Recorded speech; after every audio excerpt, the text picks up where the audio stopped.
Hey guys, welcome back to my channel Anupsi kitchen with blog. তো guys, একটা recipe share করব আজকে, healthy and tasty. আজকে আমি বানাবো পাস্তা।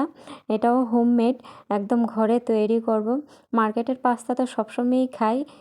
ঘরে পাস্তা যদি না থাকে তাহলে এইভাবে আটা দিয়ে পাস্তা বানিয়ে তোমরা খেতে পারো, খুব অসাধারণ হয় খেতে। তো বন্ধুরা দেখো, এই পাস্তাটা বানানোর জন্য এখানে আমি কিছুটা আটা নিয়েছি।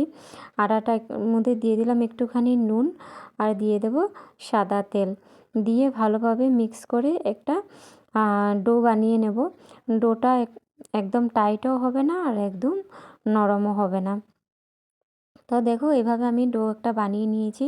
খুব একটা নরম না আর খুব একটা টাইট না, এভাবে করে একটা ডো বানিয়ে নিয়েছি। তো তাহলে বন্ধুরা দেখতে থাকো আমি কি করতে থাকি। খুবই ছটফট হয়ে যায় আর খুবই টেস্টি হয় খেতে।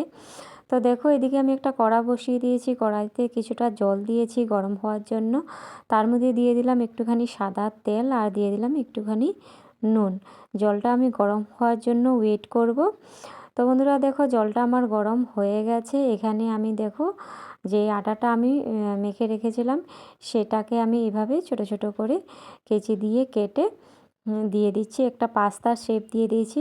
তো মার্কেটের পাস্তার শেপ তো আর হবে না, পাস্তা তো অনেক রকমের শেপ থাকে, তুমি যেভাবে চাও সেইভাবেই কেটে দিতে পারো।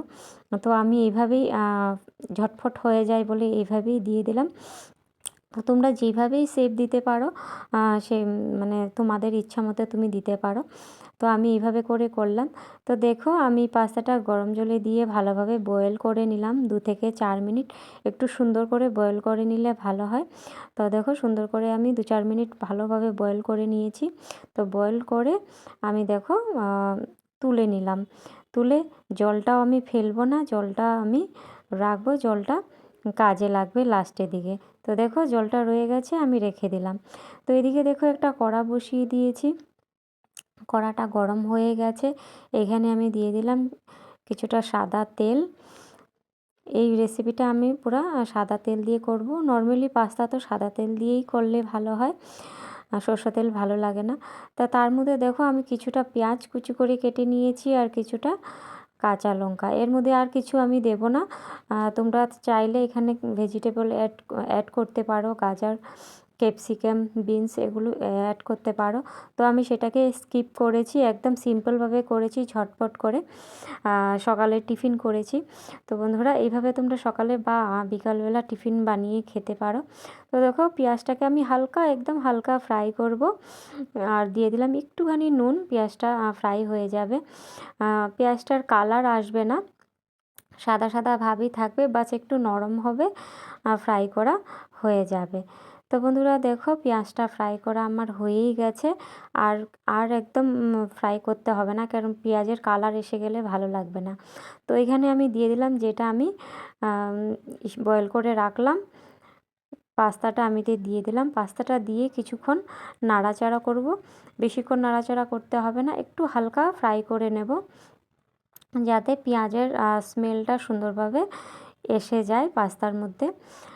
তো তোমরা ফ্লেভারের জন্য রসুনটা দিতে পারো, আমি রসুনটা স্কিপ করলাম। রসুনটা আমার ঘরে বেশি একটা চলে না। রসুনের ফ্লেভারটাও পাস্তাতে খুব একটা ভালো লাগে, কিন্তু আমি ভালোবাসি, আমার ঘরে ভালোবাসে না, তার জন্য আমি স্কিপ করেছি। তো দেখো, এর মধ্যে আমি দিয়ে দিলাম টমেটো সস দিয়েও কিছুক্ষণ একটু নাড়াচাড়া করলাম, করে যে জলটা আমার রয়েছিল বয়েল করা, সেই জলটা আমি দিয়ে দিলাম। তো পাস্তাটা খুব ড্রাই ভালো লাগে না, একটু ভেজা ভেজা ভালো লাগে খেতে, এর জন্য আমি জলটা এড করেছি। আর জলটা এড করলে জলের মধ্যেও যে ফ্লেভারটা আছে সেটাও এসে যায়, খুব অসাধারণ লাগে খেতে। তো দেখো বন্ধুরা, আমার পাস্তাটা প্রায় রেডি হয়ে গেছে। খুব সুন্দর হয়েছে না দেখতে? দেখো, খুব অল্প সময়ের মধ্যে আর খুব সুন্দর একটা ঘরে হোমমেড পাস্তা আমি তৈরি করে নিলাম। আর খেতেও খুব অসাধারণ হয়, দুর্দান্ত টেস্ট হয় একটা। এটা হেলদিও হয় আর টেস্টিও হয়। হেলদি বলতে, ময়দাটা, পাস্তা তো ময়দা দিয়ে হয় আর এটা আমি আটা দিয়ে করেছি, তো পেটের জন্য খুবই ভালো আর খেতেও খুব অসাধারণ। তো তোমরা, বাচ্চাদের জন্য তো খুবই ভালো একটা টেস্টি রেসিপি। তো তোমরা ঘরে ট্রাই করতে পারো। তো দেখো বন্ধুরা, কত লোভনীয় হয়েছে, খুব টেস্টি হয়েছে। এখানে আরও তোমরা কিছুটা জিনিস অ্যাড করতে পারো, সয়া সস অ্যাড করতে পারো, চিলি সস অ্যাড করতে পারো।